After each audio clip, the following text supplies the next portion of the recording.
aujourd'hui, nous allons nous permettre une petite fantaisie culinaire sur le thème de la pizza, mais vous allez voir que ça va être très différent. Bonjour les amis, comment allez-vous? Chez nous, tout va bien, on est toujours plein de dynamisme et d'énergie positive.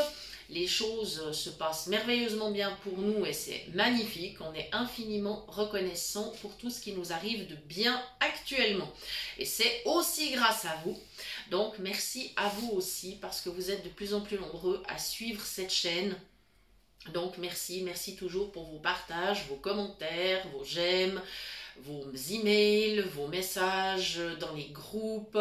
Merci infiniment.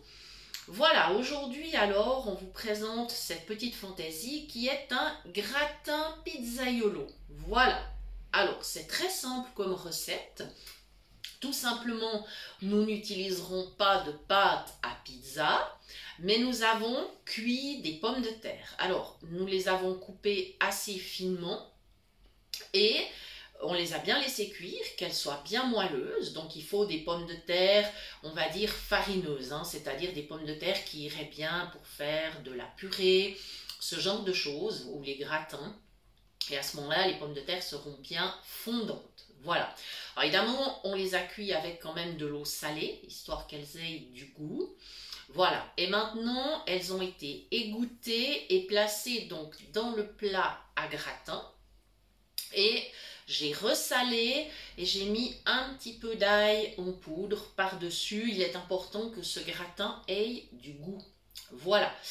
Alors, qu'est-ce qui va faire le point commun avec la pizza? Bien sûr, ça va être la garniture. Alors, en premier lieu, bien évidemment, des tomates. Nous sommes encore en été, alors j'ai des tomates fraîches que j'ai coupées suffisamment finement. Je vais maintenant les répartir sur mes pommes de terre. Si vous réalisez cette recette en hiver, à un moment où les tomates sont peut-être pas vraiment formidables, vous pouvez tout à fait utiliser de la tomate en conserve, qu'elle soit concassée ou par exemple des tomates pelées que vous allez recouper en petits morceaux, ça conviendra parfaitement, ne vous inquiétez pas, vous aurez quand même une super recette. Voilà, je répartis mes petites tomates. Alors, après pour la suite de la garniture, il faut faire selon votre fantaisie. Vous pouvez bien évidemment rester sur du végétarien en ajoutant d'autres légumes ou par exemple du tofu ou d'autres produits végétariens, il n'y a pas de problème. Ou alors vous pouvez partir sur une garniture avec par exemple du thon, des olives ou alors par exemple de la petite saucisse. Enfin voilà, il y a plein de choses que l'on peut mettre habituellement sur une pizza. Eh bien n'hésitez pas à garnir votre gratin de cette façon. Voilà, suivant quels légumes vous utilisez, je vous conseille quand même de les cuire un petit peu. Par exemple, s'il s'agit du poivron, ou alors de le couper très finement. La courgette, il n'y aura pas besoin, vous la coupez finement par exemple, c'est pas un souci. Les petites rondelles d'oignon, si vous en mettez, vous coupez finement également. Je pense plutôt à des légumes qui demandent de la cuisson plus longue, comme des carottes ou autres. Mais c'est vrai qu'on ne met pas facilement de la carotte sur de la pizza, mais pourquoi pas. On est libre, on met ce que l'on veut. Voilà, comme ça. J'ai le jus des tomates, tout simplement, je vais le mettre par-dessus, parce que ce sera très bon.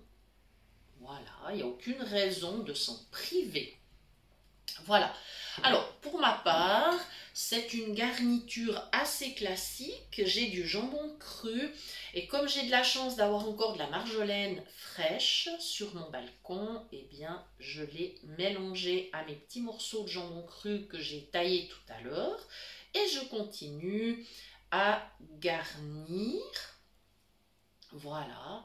Donc, vraiment, vous pouvez mettre toute garniture qui vous fait plaisir.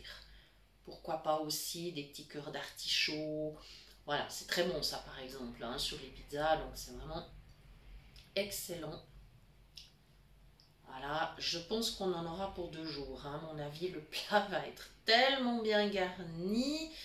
Je pense là, ça va bien nous faire 2 repas. Nous ne sommes que 2.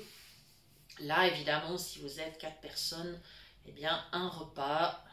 Et si vous voulez bien encore équilibrer, ben, préparez une petite salade par exemple, ou en hiver un potage, à vous de voir. Il me reste encore maintenant mes cubes de mozzarella. Voilà.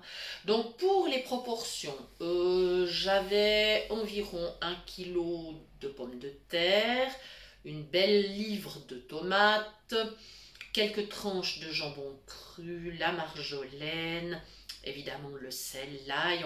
On va poivrer au moment de servir. Moi j'aime bien poivrer au moment de servir avec le moulin. Et puis on a environ 300 grammes de mozzarella. Voilà.